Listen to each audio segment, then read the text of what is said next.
You want to start? No, go ahead. Okay. Hi, my name's Lisa. I am a recovering codependent. And I'm Chris, also a recovering codependent. Grateful. Grateful, very grateful. And the rest of the committee have been so gracious to allow us to share our experience, strength, and hope with all of you. So I do have, my heart is very full right now. Thank you so much for the warm, loving words. They come at a really good time. So I sure appreciate that. And I see a lot of familiar names and faces, and that's always lovely as well. So you want me to do that? Okay. Yeah. So we did do a PowerPoint. We're probably going to be bouncing back and forth a little bit. I think I'm going to this screen. Let's see what happens. Okay, hold on. I'm going to do a little bit of maneuvering here. All I can say is we are truly non-professionals, but having a great time. Okay, so do y'all see where it says traditions in the real world? Excellent, thank you. So traditions in the real world, and we talked about community relationships. How can we take these principles that we learn in CoDA, and particularly, I'll speak for myself and I'll let Chris speak for himself, of course, where I got the most practice at using the traditions was either in my local CoDA group, you know, when we would have business meetings, or if I was doing service at another level, whether it was area, regional, or at the world level. And so we wanted to consider what would it be like to take these principles into our community relationships. Yeah, for myself, one of the things that I recognized was when I first started in recovery, and I was going to 3 meetings a week. So for 7 times 24 hours, I only had 3 hours of safety. I mean, I could walk into the room, feel safe, and then I'd be walking out of the room and I would be inundated once again with all those triggers and all those unhealthy relationships. So, you want to come out? on the traditions, you know, that's one of the things for myself. If it works for those 3 hours in my meetings, then what can I do with those traditions in my own sense of serenity in life and other communities where other people don't necessarily have the same principles or the same words for principles? Exactly. So just a quick overview of what we're doing. You know what? I'm really not doing this right. Am I? Slideshow from the beginning. Look, it's an actual slideshow now. So we're going to be doing introduction and brainstorm, talking about a dictionary definition of community. Why do we participate in communities? And asking all of you to give us some feedback on a couple of these. Chris and I are going to talk about which traditions we can practice in our community relationships. Technically, we could probably do them all, but we didn't have enough time to go through all of them. So we each picked 2 that really stood out for us and were core to who we are as individuals.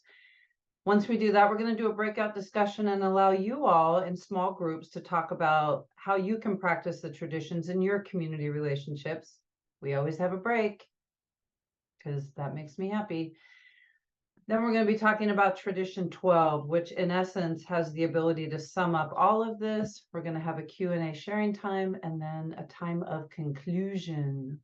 So next is, why do we participate in communities? And Chris is going to share his perspective. So when I think about the communities that I've been involved in, both before and after recovery, there were two groups. There are 2 types of groups that I was going into. One were a set of groups that had, you know, that I had received gifts from. I was in a youth organization. I was very shy and reserved as a kid, and that community helped me to grow, and I wanted to give something back to that community.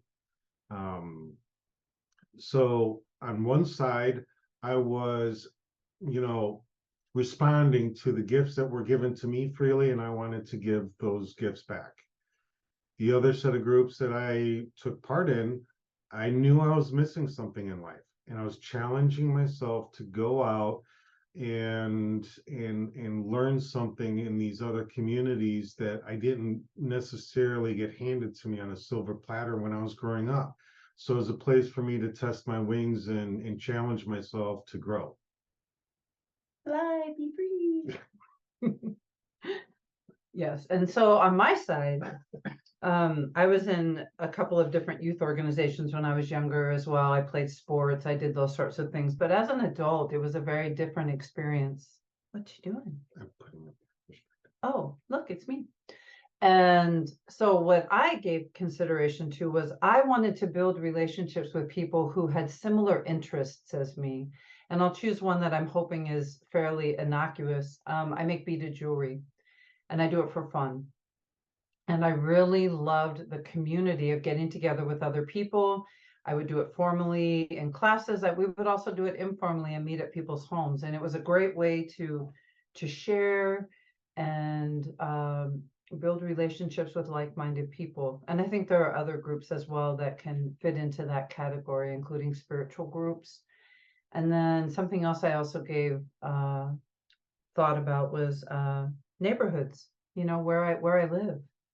I think communities can be built in those areas too, just by the sheer nature of being in the same area, sharing the same streets, sidewalks, etc. And so with that, I'm gonna do that thing, ding. We'd like to hear from you. What kinds of, is that the right way? Yeah, why did you join your community? So if there's groups or communities that you belong to, we'd love to hear about what those might be and why you joined them. So Chris and I talked about different types of communities that we might be part of, right? I've been talking. Would you like to talk? Sure. So some of the types of communities that we did in our little brain session, there was the spiritual groups like church. There's the crafts and hobbies like Lisa's beading. The local area that we physically live in, neighborhoods. Before recovery, some of the groups that I was in, I was a local band, hanging out at a bar. I mean, that's one of the things that, I had to remember was that some of the groups that I was in were not healthy groups, but they're still communities. They are still connections. And I don't have any of those personal relationships anymore, but for a while, these were the people that I turned to for connection and emotional support when I was having struggles in other places in my life. Healthy or unhealthy, those were the communities I was turning to. My turn? Yeah. Thank you. So I was in a bowling league. It was actually a clean and sober bowling league. And so that was interesting. And a clean and sober softball group as well. You wrote Red Cross. Yep. Red Cross, using the Red Cross. There can be online communities, particularly with the pandemic that we just came out of. A lot of online communities formed as well. And we talked about political activism and social causes can be communities that we get involved in and the different reasons that we do. We didn't want to get into specifics because we're not wanting to do that, but just to acknowledge that those are communities and those are areas that we can choose to be of service and practice these traditions should we feel inclined to do so. And I also thought about in neighborhoods, I was thinking about this like at 3 a.m. Homeowners associations and community watch, those are organizations that people can belong to and be part of. And there can be some very interesting things that happen in those groups that can bring up triggers, right? Can bring up uncomfortable thoughts and feelings. They can be confrontational or contentious, and they can be opportunities for us to practice these principles in all our affairs. The definition. Oh, yeah. So I was supposed to put it in a slide, but I forgot. Remember, I'm a non-professional. So I wanted to look up the word community. I tend to use my dictionary a lot when I'm doing recovery work because it helps me to let go of my slant or perspective on a word and just get like a really straight on what is the word community. And what I found was a unified body of individuals, the people with common interests living in a particular area or the area itself. And the one that really stuck out to me was a unified body of individuals. And that speaks to some of the principles that we live by with the traditions. Mhm. And so I believe you're up. Okay.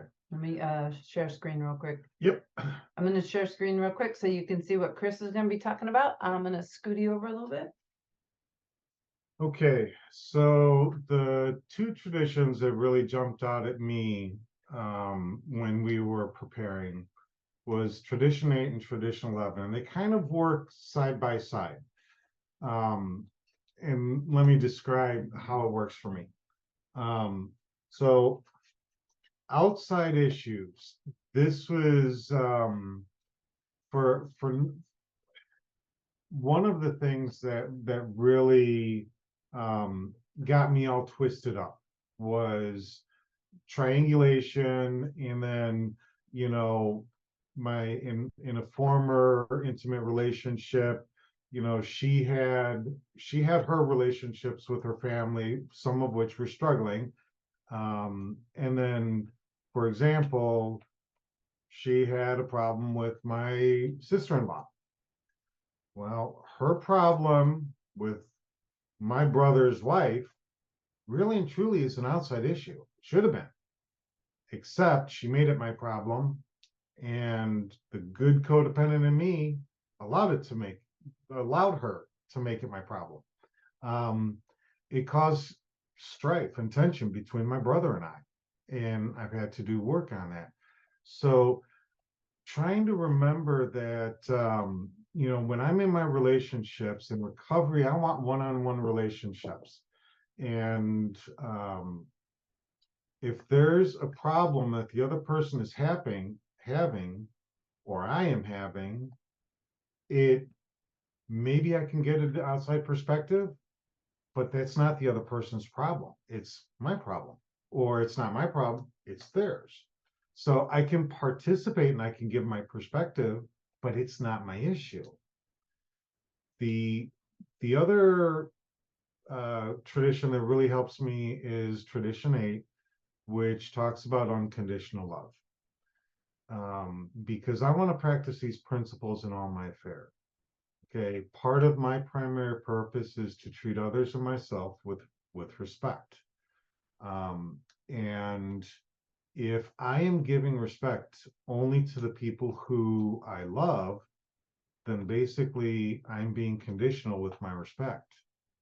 I may disagree with someone, but I am holding myself to these principles. I am asking my higher power for support to treat everybody with respect. Okay, myself and others, whether I respect you as an individual or I just don't like your specific choice, I can still be respectful. I can say, you are welcome to your opinion. I don't happen to share it, but you're welcome to it. Okay.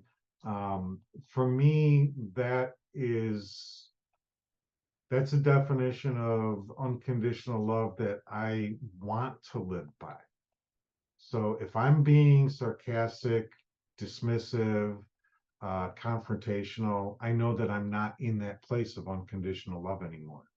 And I need to do the work on my side. Thank you, sweetheart. Okay. Boom. Uh-oh.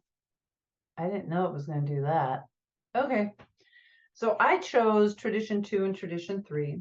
Consensus, another word to go with that is surrender, and tradition 3, acceptance. And so I was sitting here pausing and considering different times when I've been with different groups. And I received feedback at some point in my 12-step service journey that I do a really good job at building consensus in groups. And I appreciated that feedback because for me, I grew up in a home where there was the illusion of consensus. You know, we would have family meetings, but the family meetings were really my dad just saying, this is what you will be doing, right?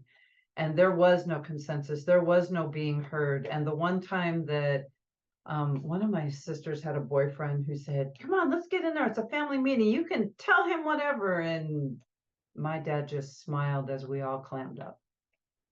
And so for me, building consensus in a group, particularly a group that isn't accustomed to being heard, is really powerful. I remember when I was in Vegas and I was doing volunteer work at the local women's crisis center. And these were women who were either living on the streets, coming out of domestic violence, or dealing with, you know, mental health issues, drug and alcohol issues. There was a wide variety of women there. And we would practice this idea of building consensus, like, what do you guys want to do? What do you all want to talk about? And their eyes would get really big and they'd be, what? What do you mean? You want to know what we want? You're interested in that? It was really remarkable. And so I felt that consensus went together with tradition 3, which is about acceptance. And in our handy dandy 12-piece relationship toolkit, on pages 26 and 27, they outline all of the traditions with a 1-word or a short statement, which is where we got the statements from. But with acceptance comes this: will this decision exclude someone unnecessarily or inappropriately? And you know, that just spoke volumes to me because, so anybody know what it's like to be the last one picked for the team? Yeah. Yeah. You know, and gosh, and to be excluded for just the silliest reasons, because you're a girl or because you have red hair or because you can't hit the ball hard enough, or, you know, whatever it is. And then we come into these groups in our communities, and are we making decisions? Are we engaging in behaviors that exclude people? And inclusion is a really big topic for me. I find it to be very important. And I'm that person who, if there's a group of people and I see the wallflower just sitting there, not saying anything while everybody else is talking, or maybe you have those 1 or 2 people who are more than happy to tell you everything about what they think and how they feel, I will specifically ask, hey, what do you think? What's your thought? What do you want? And I find that to be a very important thing to model in my relationships in the community. I'm not interested in going out there and telling you about me and telling you how great I am. Really, what I'm interested in doing is modeling healthy behavior. And I remember I was working for an elementary school, and they were getting ready to do something that's very similar to what we do in 12-step. They were pulling from different groups within the school to have it would be equivalent to a business meeting, and they wanted a representative from each group. Like, they wanted a representative from the aides, and they wanted a representative from the cafeteria people and all that. And I remember that they took a vote and they chose me to represent them. And that was really powerful for me. And I remember sitting in a room full of people that were way more educated than I was, thinking, what in the world do I have to offer?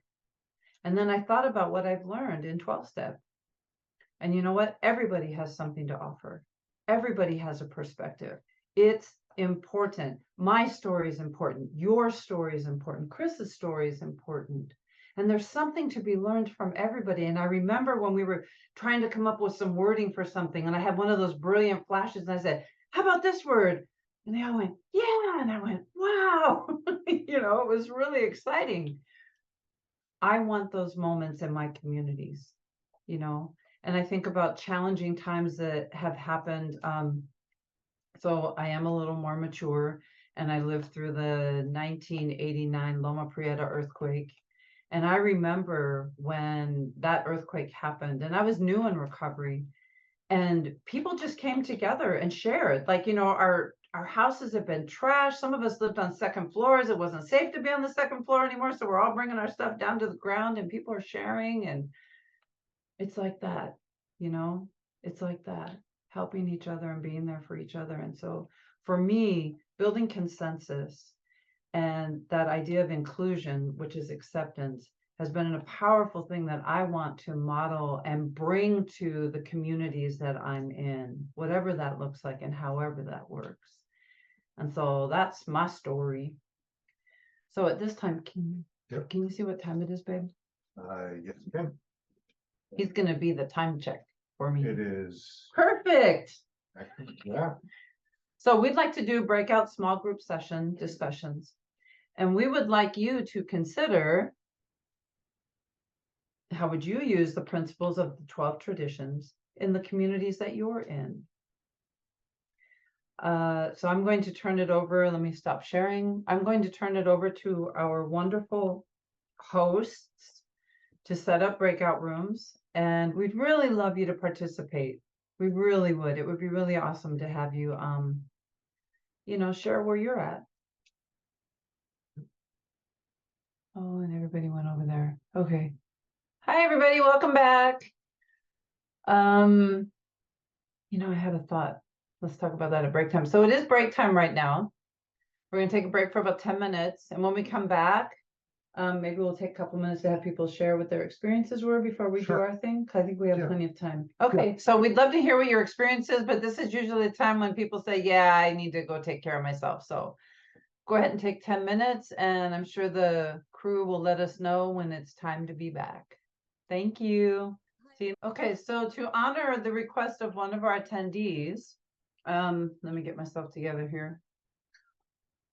Okay, we are going to, can y'all see a list here? Y'all see it? Is it big enough? That's the other thing. Okay, I made it size 16, but or no, I didn't. I did make it 16. It lied. I did. Look. Boy. Okay, so anyway, what we'd like to do is hear from you about different communities that you belong to. Trying to think of how, if we can just keep it simple, don't need big, long explanations, just if you can throw out a name or maybe a short phrase that describes that, that would be great. Raising hands is probably a good idea so that everybody gets heard that wants to be heard.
Hey, so I'm gonna leave this up for just a moment. If anybody would like to screenshot it, I believe we can also make it available to the committee to go with stuffs. So we'll just take one moment to do that. Yep.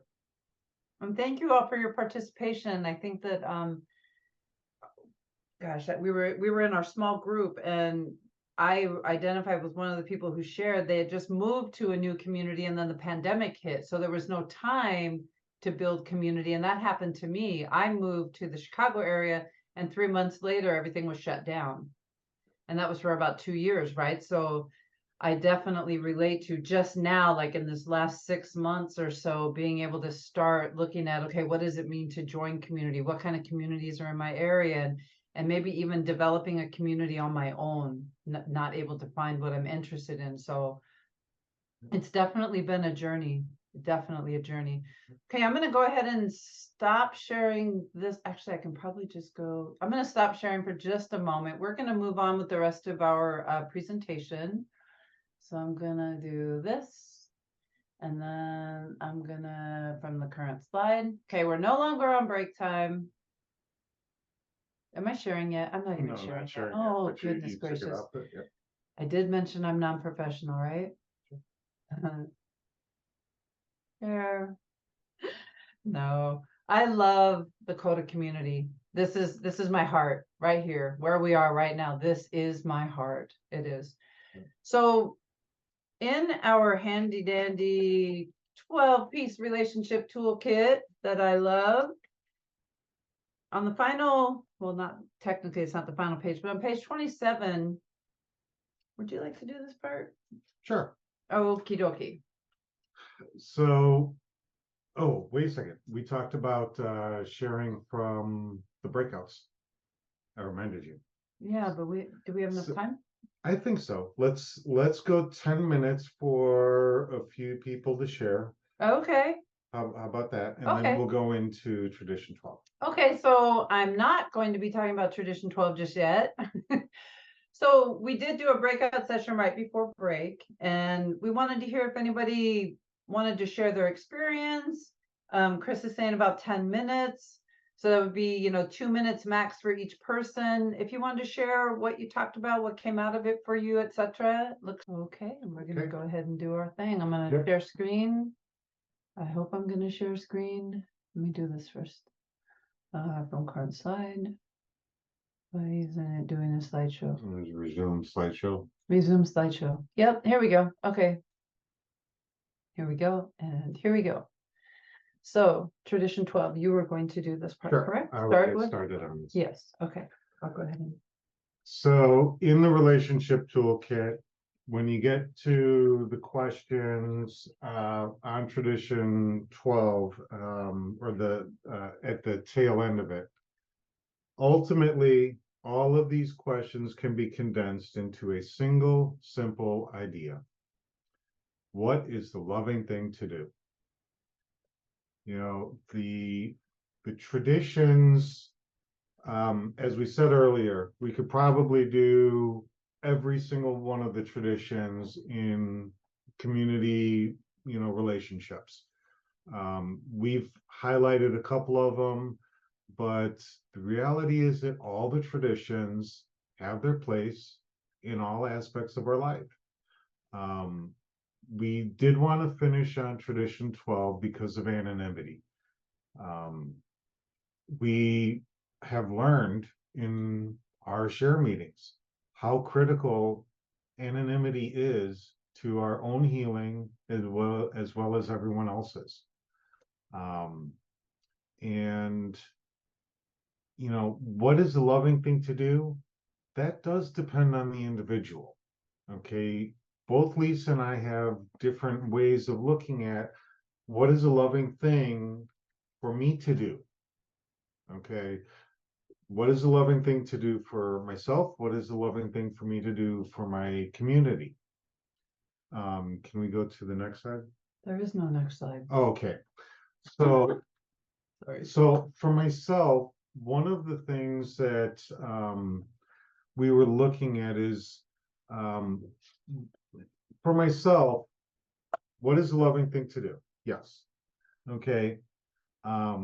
one of the real benchmarks for me is to be authentic, to give gifts without strings, and to live to demonstrate by attraction.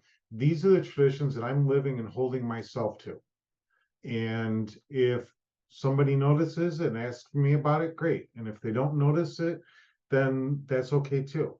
Okay, I am living the traditions because the traditions help me to be the best version of me. Because the way I was trained from society and from my earlier life experiences, I wasn't the best version of me. If I live the traditions, then I am living who I want to be. The other part of the traditions for me kick in when I realize, okay, I'm in a group and there's tension. There's at least tension in my head, and there's perhaps tension within the people in this group. And when I sit back and realize, okay, something's not moving smooth, then I have a chance to take that information, sit down, meditate, journal about it, and I consider in the traditions if something is not right. The traditions help me to analyze what my part is. If I'm not being fully present, if I'm not being accepting, if I'm being rigid and dogmatic and not allowing others to participate in a decision. Okay, so whenever I notice that things are going sideways, this is my magnifying glass. This is how I sort through what's going on in me that's not right, that's showing up in the group that I'm at. So, with that, I will turn it over to Lisa. Thank you, honey. So what's the loving thing to do? You know, I was reminded of this wrap up at the end of the 12-piece relationship toolkit. And this question can be used in any situation that I might face in the community, no matter where I am. You know, I can be in the grocery store and somebody could be having, you know, a crap moment and maybe they snapped at me, or maybe I saw somebody treat the clerk disrespectfully. What's the loving thing to do? Do I go up and be crappy too? Or do I go up and I say, hey, how are you doing? You know, I know that I've been in many different situations over the years where someone's yelling at me. Somebody's dropping F-bombs at me. Had it happen the other day at work.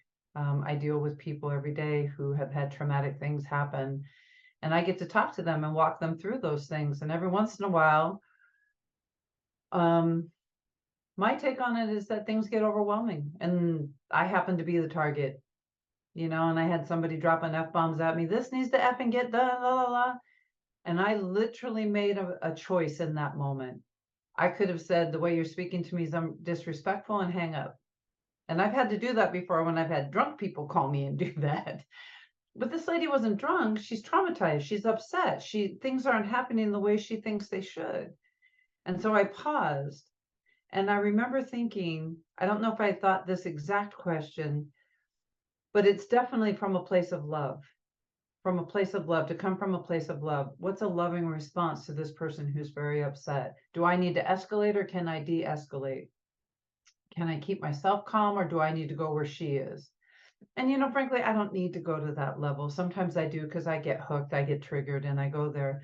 But if I can have that pause in between, and I can ask myself a version of this question, what's the loving thing to do? And some of the other rooms, I'll say, what's the next right thing to do? That can be a wonderful guide as well, to know, okay, sometimes it's not the first, second, or third thing that comes to mind. Sometimes it's that fourth or fifth one when there's a little more space in between. And I remember saying to this woman who was screaming at me that I really want to help you. I am here to help you. But if you don't let me know what's going on, I can't help you. And I remember saying that a few times, and somewhere in there, she finally got it and started to share what was actually happening instead of screaming at me.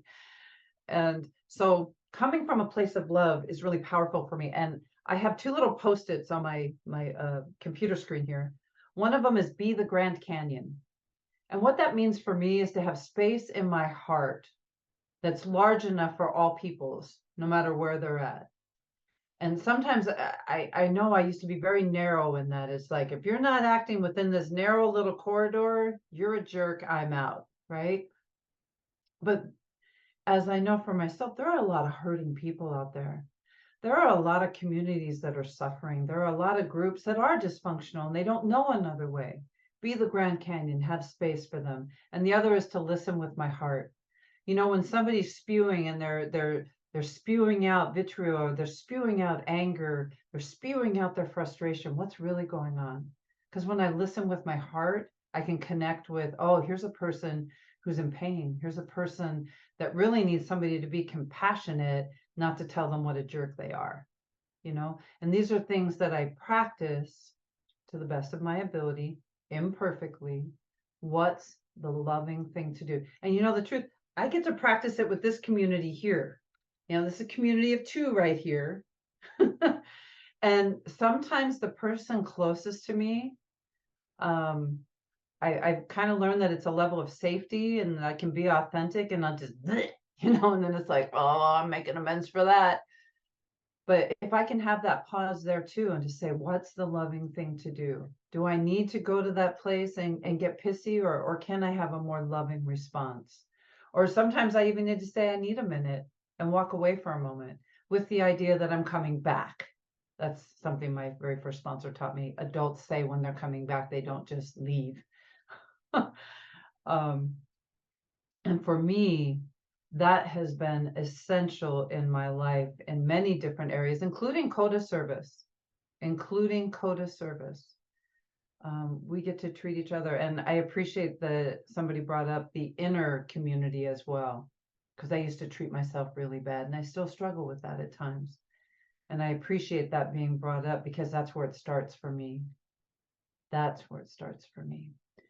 Can I say one more thing that I was me inspired think. by you? Okay. I'm gonna take it off share though, if that's okay. Yeah, So they can absolutely. see you. Yes. Okay. So one of the things that has just inspired or jumped out at me while I was listening to Lisa, some of the things that most irritate me about what someone else is doing are things that I did myself that I didn't like. For example, being judgmental, and driving a car. I mean, if I saw somebody driving excessively fast and jumping across lanes and everything like that, I would just immediately jump to, that's a jerk. That person has no regard for people around them. And early in my recovery, I remembered an incident that I had when I was growing up. And I was in an argument with my brother. I was a freshman in high school and he was a senior. And 3.5 years in high school is a whole lot of body weight difference, I got to tell you. But I equalized things. I had a Rambo style knife that I bought for the youth organization that I went camping with a lot. And all I did was I pulled it out of the sheath and I turned around and looked at my brother. And he walked away and let me close my door and listen to some music after a hard day at school.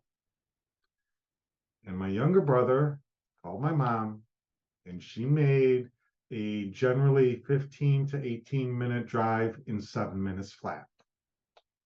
So I'm sure there were a couple of rules of the road that were sidestepped, if not outright broken. So when I look at somebody driving aggressively, perhaps the odds-on favorite are somebody being selfish. But there's also the chance that it's a mother frightened for her children driving home to prevent things from escalating. So the traditions help me to remember I don't know someone else's story. And maybe the odds are there's a selfishness going on, but perhaps there's somebody who's really in need of something else that I don't know and I don't understand, and helps me to step back from being that judgmental pre-recovery Chris. Just wanted to wrap up with what's the loving thing to do. Would you like to start and then I'll follow you? Sure. Okay. So this question, when I look at this question, I think it's a great way to summarize. And what's the loving thing to do for me? And what's the loving thing to do for the other person? And once I figure out how I can answer that question for both myself and others, then that's a good time for me to move on and and take that action. And for me, what I appreciate about this question is that it just simplifies the entire thing. I don't have to remember 12 separate things, 12 separate principles. I can go straight here. What's the loving thing to do? And I can never go wrong if I operate from this place. And I've just seen it happen over and over and over and over again. When I come from this place, it just goes better. I walk away with my dignity intact. They, whoever the they is, the recipient, walks away with their dignity intact. And when my head hits the pillow at night and it's just me and my higher power, I can have a sense of well done. I can have a sense of well done. And so with that, we want to say, please work. Thank you so much. We love you guys. It's been an honor and a privilege, as Absolutely. always. Always, always, always. So we will stop sharing, Doink, and we will turn it back over to the committee. Thank you. Love you. Mwah, mwah, mwah.